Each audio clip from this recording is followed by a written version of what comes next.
السلام علیکم ګرانو دوستانو. د ویډیو عنوان مو دی د کورنۍ بې ثباتي او د هغې درملنه. دغه پلیلیست چې تاسو ګورئ یو ډیر ښایسته پلیلیست ما جوړ کړی دی چې ډیر علمي بحثونه او علمي لغاتونه په دا ویډیو کې موږ کاروو.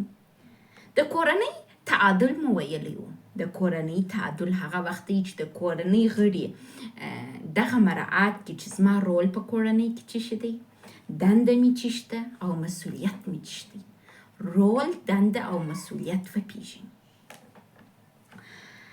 رول، دنده او مسئولیت څنګه کولای شي دوی برآورده کړي تر څو تعادل ولري. لاندې به پر دغه باندې بحث وکړو، بیا به ولاړ شو خپل د بې ثباتۍ موضوع ده.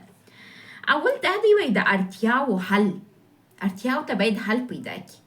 په کورنۍ کې اړتیاوې شته، باید د کورنۍ غړي سره کښېني خبرې وکړي، میړه، ماینه، اولادونه. دوهم د رول او نمو او روښانه کول چې ستا رول په دا کورنۍ کې دغه دی، د دا کورنۍ په ښه والي او بدوالي کې ته دغونجې تاثیرات لري. دا باید میړه و ماینه خپل په مابینځ کې وکړي، اولادونه نه. دریم، پر کورنۍ د حاکم روح درک. بعضې کورنیانې مثلا مادرسالاره دي، بعضې کورنیانې مادرسالاره دي، بعضې کورنیانې خودمختاره دي، بعضې کورنیانې پرمختللي دي، بعضې کورنیانې باسواده دي، بعضې بېسواده دي. یو روح پر دا کورنۍ باندې حاکم وي. دا د کورنۍ غړي باید دا د خپل کورنۍ روح وپېژني چې څه کیسه چالانده ده زما په کورنۍ کې. راځو وایي د ښه پوهې دپاره یو مهم مسئله په دنیا کې ده.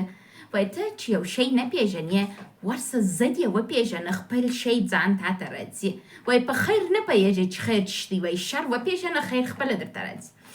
نو راځي موږ نن د بې ثباتۍ عوامل وایو تر څو په کورنۍ کې ثبات زده کړو. ښه، وایي د ښه پوهې دپاره راځئ چې بې ثباتي ووایو تر څو په کورنۍ کې ثبات زده کړو. اول څه شی دی؟ وایي د رواني جدایي احساس د میړه او میرمنې تر مابینځ. دا د کورنۍ د بې ثباتۍ سبب کیږي.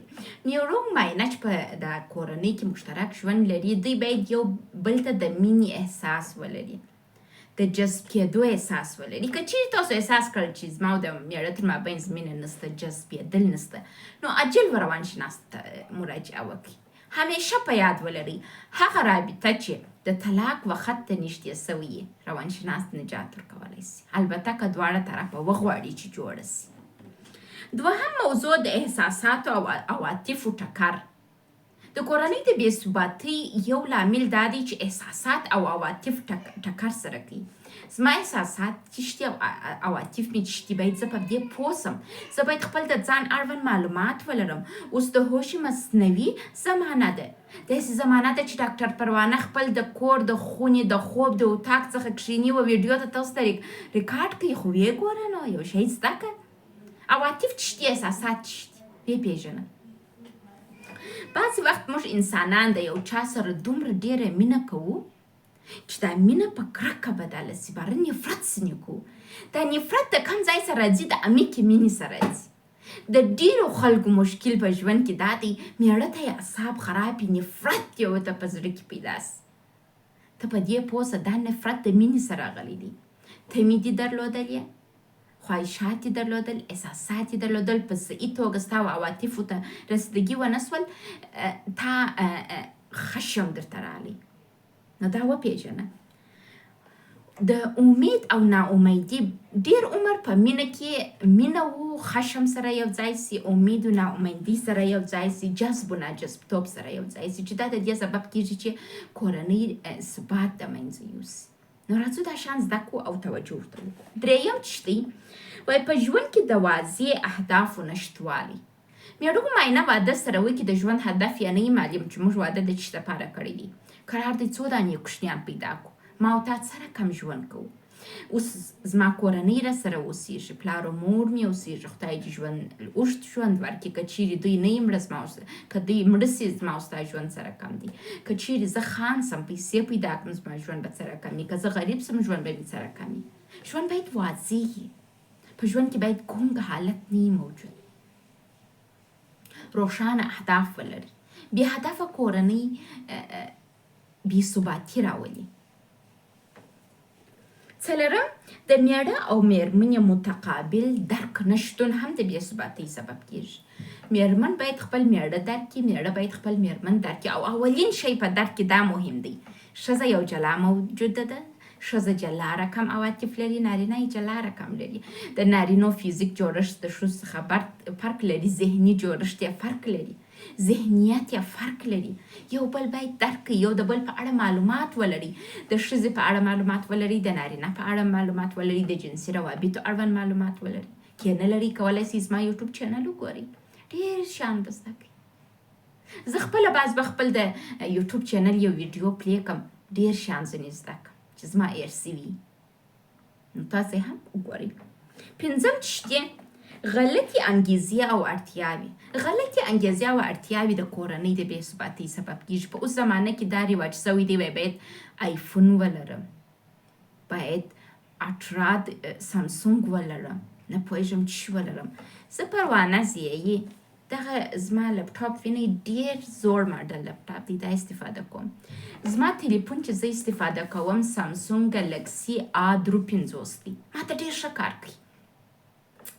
زه داسې نه یم چې په هره میاشت کې ځان ته نوی موبایل رانیسم، اوه آیفون راووتی الله آیفون رانیس. نه، بعضې خلک ډېر کالي غواړي، هغه غوښتنې چې دا د اوس عصر ناپوه انسانان ورته هڅوي. میړه ته وایي د 1,00,000 افغانیو کمیس غواړم، د میړه بیا په جیب کې 10,000 افغانۍ نه. او یا هم میړه د میرمنې څخه ډېر توقعات لري. میرمن یې ګرده ورځ ستړي هلاک کوي. میړه ځینې غواړي چې د یو فلمي نجلۍ په رقم جنسي رابطه ورکړي، تاول مینا اوسا کوي، هغه ځینې وغواړي. هڅه وکړئ چې دا ته توجه وکړئ. په پای کې 5 شیان درته وایم که چیرې تاسو دا عملي کړئ، انشاءالله تاسو به ډېره ښه کورنۍ ولرئ. اول، د سالمو انګیزو شتون په کورنۍ کې راولئ.